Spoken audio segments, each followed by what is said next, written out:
guys, it's Jessica from Peace Love Books, and today I'm here with a super exciting vlog. I thought of it on my walk with my dogs. So it's Wednesday. I know days. I worked all day, came home, changed into my new Hello Lovely shirt. It's so cute. It says Introvert Book Club. And it says no meetings, pants optional. And I'm a Hello Lovely rep, so it's down below with my coupon code if you want to take a look. But if you clicked on this video, you know that this is reading books compared to my favorite movies. And so what I wanted to do was I wanted to read books that were being marketed as books like my favorite movies. This idea came because of this book right here. I don't know if any of you have heard of this before.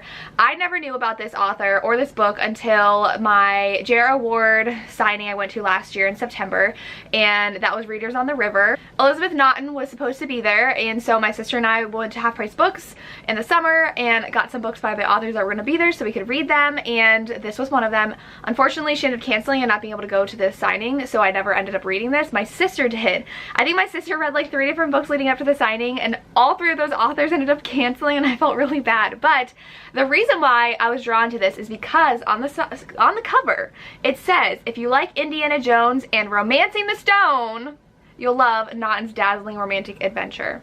So I guess it's her debut as well, and I love Romancing the Stone. Okay, I grew up in 80s movies. My mother loves 80s movies.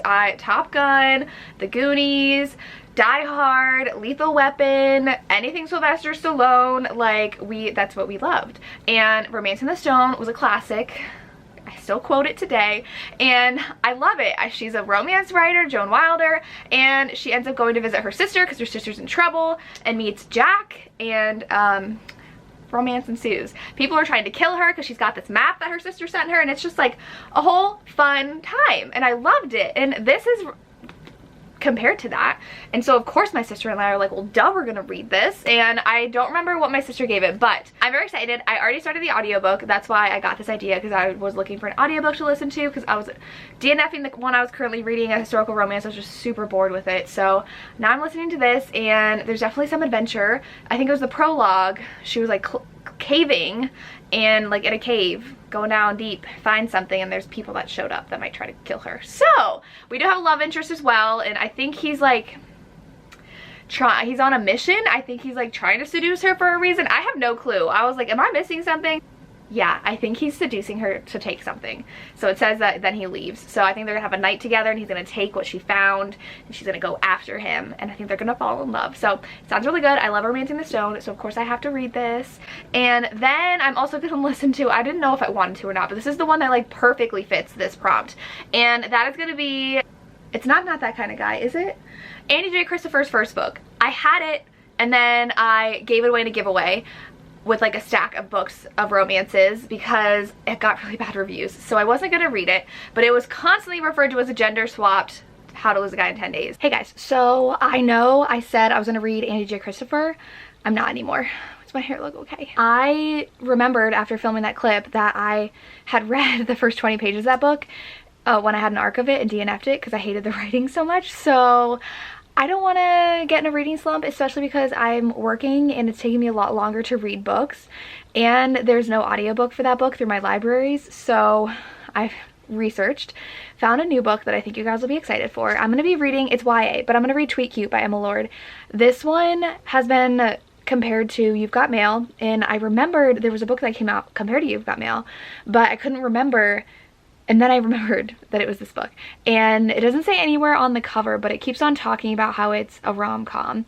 I don't know if they're allowed to say it's like You've Got Mail, but like all the reviews I was reading say it's like a twist on You've Got Mail, and it said it's a retelling of You've Got Mail. A couple of reviews did, so I don't know if the author set out to be like You've Got Mail, but I really love all those rom-coms that were coming out like late 80s into the 90s. Meg Ryan and Tom Hanks are like the iconic rom-com couple, so I love that movie, and it's just so cute. And I think this will be cute. I think because they both have rival companies, just like in You've Got Mail. They're secretly talking to each other, and they don't know it's each other, just like in You've Got Mail. So I'm interested to see if this is as cute as everyone says, and I'm actually really excited for this, which I need to be reading for these reading vlogs. I can't pick books that I don't think I'll like, because I don't want to read books I don't like. So the Andy J. Christopher book is out the window, and I'm going to be reading this. So yeah, back to my regularly scheduled vlog. and I'm gonna go be reading. The last one doesn't actually say it on the cover, but I have heard this compared to this movie a ton. I don't know if the marketing team actually did it, but I know I've heard it like that somewhere. So I think a lot of reviews have said it. So it's gonna be Queenie by Candice Carty-Williams. This has constantly been compared to Bridget Jones' Diary, and I love Bridget Jones, and this is British, I know. A lot of Bridget Jones is though, she's like just this average woman. She's a little overweight, she's kind of an alcoholic, she smokes too much, but she's gonna reinvent herself to get a good man. I really do like Hugh Grant's movies, and Colin Firth, hello, love him. So I'm excited to see if this is like that. People have said she's kind of an unlikable character, which Bridget kind of gets a little annoying sometimes. You're like, Bridget, why are you doing that? So I'm very excited to read this to see if it's comparable to Bridget Jones' Diary or not. We shall see. But I'm listening to this audio, and then I'm probably gonna physically read this because I did buy it recently because I really wanted to read it, and it's not too long. It's like 330 pages, and it's like a floppy paperback, so of course I had to buy this. And this is the second copy that the bookseller sent to me because my first book got lost in the mail. I bought it in April and just received this like 3 weeks ago. So it was April or May. I think it was the end of April, early May when I bought this. So it's finally here, but I'm excited. So I have 3 books I'm going to be reading, and I'm very, very excited if you can't tell for this video. So we will see how they go. If you have any others that you know are like marketed for movies, like rom-coms and stuff, I would love to hear because I want to see if these books are like those movies. But we'll get started. Hey guys, so I've actually finished a book, and Miss Lily's just staring at me. Hi. I'll show her in a second. But I finished Stolen Fury, and I think I'm gonna give it 3 stars. Comparing it to Remains the Stone, it was nothing like it, except for the fact that they were looking for an artifact, and the thing I didn't like about it was that they didn't spend a lot of time like actually searching for, they're looking for these 3 like figures, sculptures. There were like a set, and then these 3 best friends found them like washed up on shore, and then they all divided them up and took them. And we see Miss Lily, see her tail there. The beginning starts out with her finding one, and then Rafe kind of seduces her and then like steals it, and it's really bad. He drugs her to like knock her out so that he can take it, and they were like just about to like, you know, give in to their desires, and then she passes out, and he's like, well shoot, because I like her. And so he takes it, and then she like goes after him, and then there's people trying to kill them, and they're still trying to track down the last one because I think Rafe like had the first one. And it's a lot of just like them going to places that aren't actually like where this thing is, and so like it was really boring in those parts, and I didn't like really care about either character or like think they really had that big of a connection other than the fact that they thought each other was hot. So I didn't really like that. There's a trigger warning for miscarriage, so be prepared for that. But she's like 39, and I don't remember how old he is, but she's been like working for the past like 15 years trying to get this artifact. And we only had the prologue where she was in a cave trying to find one, and then we don't get them actually like going somewhere to find it somewhere until the end. And I feel like that's all Romancing the Stone was, is that they were like going through the jungle and like trying to find these things from this map, trying to save her sister. And in this one, it was just like, oh, they found it in the beginning and now they're gonna find one at the end. It was just a little boring, and I didn't really love the romance, so I'm gonna give it 3 stars. Did not live up, and it definitely didn't live up to Indiana Jones either, so not that impressed. But I started Queenie, which is compared to Bridget Jones, and this one I can definitely see like the British aspect in the fact that Queenie's life is kind of falling apart, and that's pretty much the definition of Bridget's life in Bridget Jones. I don't think she's as endearing as Bridget is, but I really like Queenie, and she's living as a black woman in England, and so we already had someone be like, oh, so where are you from? Oh no, but like where were you born here? So like we have that. And then like her new neighbors were like being so rude. They're like, do you shave? Because like we don't want your thick hair clogging up the drains. And I'm just like, who are these people? But she had to move because her boyfriend broke up with her, and right away there's trigger warning for mention of miscarriage, so make sure you are aware of that. And I think that's going to be prevalent throughout the book, which is surprising because I don't think I've heard that about this book, but I like it so far. I like Queenie. She's very relatable. She just broke up with her boyfriend, and now she's like trying to find a place on her own, and things are very expensive in the city, so she's having trouble with that. She's kind of gotta not be choosy when it comes to where she lives, but yeah. She has some friends and family that are very, have a lot to say about her life, which is what Bridget dealt with too. So that's what I have to update you on. I'm gonna go do some other stuff. Hi, you a good girl? You tired? And then there's Miss Lily. Lily. Hey. Can you wag your tail? Oh, you did, Miss Lily. Yes, you're so cute. Hey guys, so I just want to update you real quick on how Queenie is going. I am about 3.5 hours in, and it's not what I was expecting. I don't know if I even saw many reviews for it, but Queenie her boyfriend just broke up with her. Kind of. They're like on a break, and she is just feeling very lonely. So she just like hooks up with a lot of different guys, and they're not nice guys, and she just lets them basically have their way with her, and it makes me very sad while I'm reading it. Especially those scenes were kind of hard to read. I'm like, what is she doing? And like, she just wants to feel close to someone, so she's just letting these awful guys pretty much use her body, and it's hard to read like that. Sorry if you can hear that. Lily's licking my legs in the background. I didn't even realize that you probably could hear that, but it's okay. See? Oh, Miss Lily. She's being silly. She just wants attention. But I'm not enjoying it. So I feel really bad for Queenie. She is talking to a really nice guy that I think she works with. So hopefully she stops that.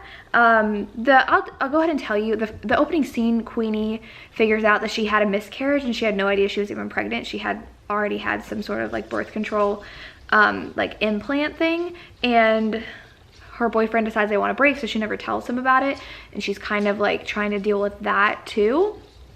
So I just want her to be with a nice guy. Like, she is not coping very well if she's letting all these men do this to her. So I'm interested to see what's gonna happen next. It's a lot more sad than Bridget Jones, I will say that, but we'll see how it continues. Hey guys, I just wrapped up my Heart Bones vlog by Colleen Hoover. I took a break from this reading vlog to read that book for a reading vlog, but I am back and I finished Queenie, and I have a lot of thoughts. So I already read up my Goodreads review. I ended up giving it 4 stars, and I think I didn't know what to feel because I didn't enjoy a lot of the book until I was done. Queenie is a hard character to like because of what she lets happen to her and what situations she puts herself into. She finds the grossest men and lets them use her body because she wants to feel something, and it was really hard reading those scenes. A lot of them got pretty physical, and she never said stop, and she wanted them to use her that way, and I'm just like, please stop doing this to yourself. And she's dealing with a lot. She's obviously has some sort of PTSD over what has happened to her, and she doesn't get the help she needs. And this book heavily deals on the fact that there's a lot of stigma against mental health. Even when she finally admits, I think I need help, her family's like, what are you talking about? No, you don't. And so that's a reality for a lot of people. There's a lot of, not just cultures, but just like families in general that don't talk about mental health and feel like it's a bad thing if you need help for your mental health. And so I felt really bad for Queenie about how much she had to go through just to get help that she wanted, because no one else was going to give it to her. She had to seek it out herself, and it just broke my heart for her. This is not at all like Bridget Jones. Bridget Jones is quirky, she's endearing, she just does some silly things, and she has an adorable romance with Mark Darcy and Hugh Grant's character, kind of, but like, she never truly self-sabotages, I guess, but Queenie does. And Queenie doesn't have a romance like Bridget has with Mark Darcy. Queenie doesn't find a good man. So the book left off with her still trying to decide what she wanted in life, and like if she was gonna meet someone or not. Like, that's not where she is yet, and so she still has a lot of growing to do. She still has a lot of life to experience. So it's not like Bridget Jones. There's nothing funny about Queenie, the book, like there is Bridget Jones. I really hate that these two books were compared to one another. Well, specifically, I think people are referencing really the movie, because the movie's more iconic than the book for Bridget Jones. I didn't really enjoy the book that much, but I love the movie. And so I don't know. This is a case where I really did enjoy the book. Queenie deals a lot with race and discusses race and how she is a black woman, and there's a lot of men that have opinions about that and think that things are okay to say when they really are not. And that was very interesting. I did like Queenie's friend group, and I really did enjoy her family and how she could depend on some of them, and had a really rocky relationship with her mother and things she experienced because of her mother. And it was a good book. I don't think it's something I would read for fun. You really have to be in the mood to read it, and it's a very heavy book, but I really found myself loving Queenie and really wanting the best for her, and so the more I think about the book, the more I enjoy it. It wasn't like in the moment I was enjoying reading it, but thinking about it, I enjoyed it more, if that makes sense. It's one of those books. So I gave it 4 out of 5 stars. I did enjoy it, but it should not be compared to Bridget Jones whatsoever. This is a comparison where I'm really mad that they made that comparison, because people going into the book are not going to like it if they're expecting another Bridget Jones. So this definitely had a lot more depth to it, a lot more darkness to it. So yes, 2 books down for this video. I really like the book, but the comparison is not there. So the last one I have to read is Tweet Cute. I'm probably going to start this today. I don't know if I want to finish an arc that I was reading first and then go into this, but I'm excited. I just need a cute rom-com. I've read a lot of really heavy stuff. I read Queenie, and then I read Heartbones by Colleen Hoover, which is very heavy and almost made me cry at the end. I was tearing up in this. So I need something light and fun. So hopefully this is it, and I will catch up to you guys when I've read some more.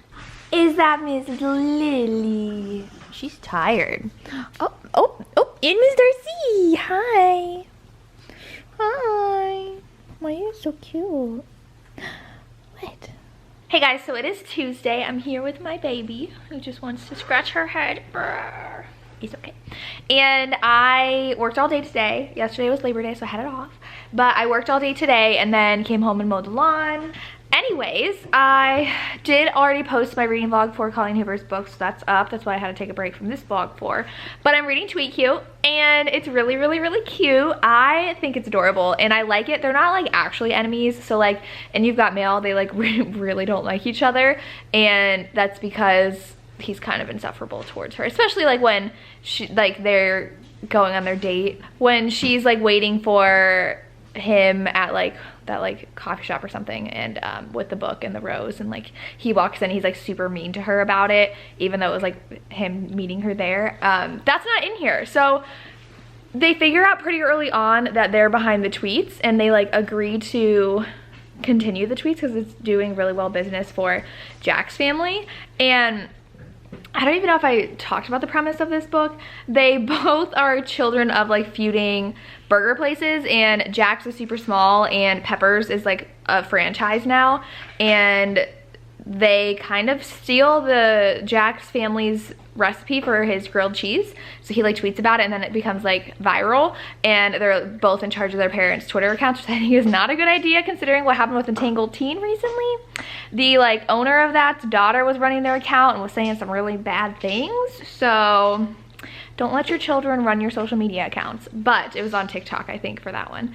But they're actually like getting really close in real life, but the You've Got Mail aspect comes in is that they're talking on the secret app. Well, they're secretly talking on this app that Jack actually made, and it lets people anonymously talk to each other, and they're talking to each other, but they don't know it's each other, and Jack doesn't know because he won't look it up even though he can. So they're secretly talking to each other on this app. They were secretly tweeting at each other, but now they know they are, and in real life they're actually becoming friends. So there's a lot of like interconnected things, but I think they're super cute. They're both, she's on the swim team, he's on the dive team, and they like play water polo, the teams do together, and they were like having a moment of like when they were guarding each other during water polo, and then someone's like, stop flirting with each other, and they got like super embarrassed, and it was really adorable, and it's just really cute so far.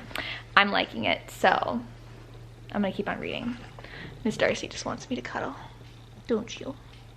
Hey guys, I'm here to wrap this up. I finished Tweet Cute last night. It was so adorable. I am giving it like 4.5 out of 5 stars. I realize with the trope that You've Got Mail has, where they are secretly talking to someone and they don't know who it is, but they're falling for each other, and like they know each other in real life.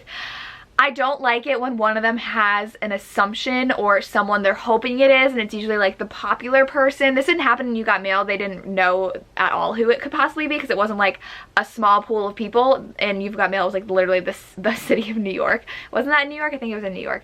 But in this one, it was like she knew someone at school, she knew someone probably on the swim team, and so she thought it was the popular guy that she like kind of had a crush on. And I feel like that also happened in a Casey West book I read. Like they had thought it was someone who they really wanted it to be because they were like their perfect image of a person, even though that's not really someone they actually might like, because they're really liking the image they have for them, like the idea of them more than like them. And so he like turned out to be a complete tool in here, that guy. And I like, there's no like substance to their relationship because they don't even have a relationship. It's just pining and like wistful thinking. And so I didn't like how she thought a different guy was Wolf in here, like the person from the app. But I did think the ending also went on just a little too long. Like we had gotten to a part and then we had to add another element of drama, and I'm like, haven't we already rehashed this like drama already?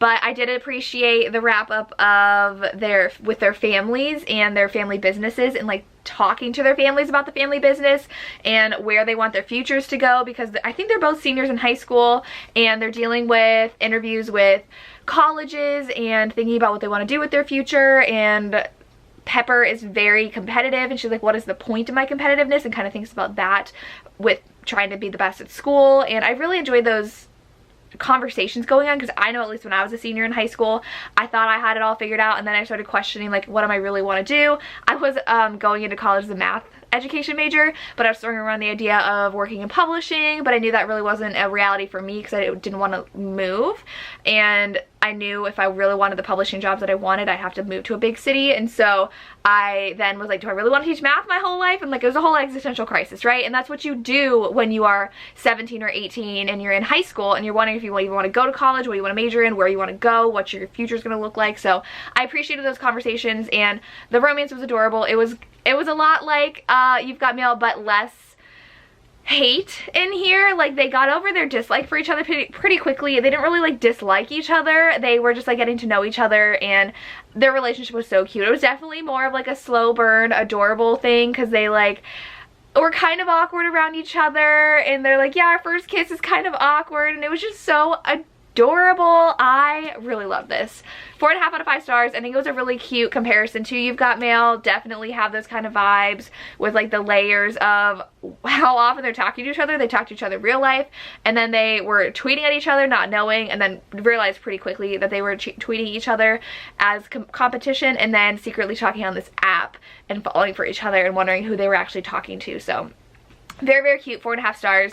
I also want to wrap up the other two I read just briefly. Queenie compared to Bridget Jones. Awful comparison. Great book. 4 out of 5 stars. Not at all like Bridget Jones. Really wish it was not compared to it. And then Stolen Fury, and this one is compared to Romancing the Stone. Unfortunately, Romancing the Stone is way better. I gave this 3 stars. Not really a lot of comparison to it. Even Indiana Jones, a lot less action adventure and more them sitting around talking and going to events instead of actually like going and trying to find the treasure. We only had the prologue and then really the very end of them trying to find this treasure, and that's what I love about Romancing the Stone, is the entire thing is them on their journey, and like they spend the night in an abandoned plane and there's that snake and they have to kill it and then they eat it, and you're just like, what the heck? So I really love the movie, and this book didn't really live up to that hype of the movie, but this was a lot of fun. I enjoyed reading 3 very different books. Let me know if you enjoyed this idea and if you like it when books are compared to movies, and if you have any other books that are compared to movies that I could have done for this video but I did not. Let me know, and that's all I have. As always, thank you so much for watching and have a good day. Bye.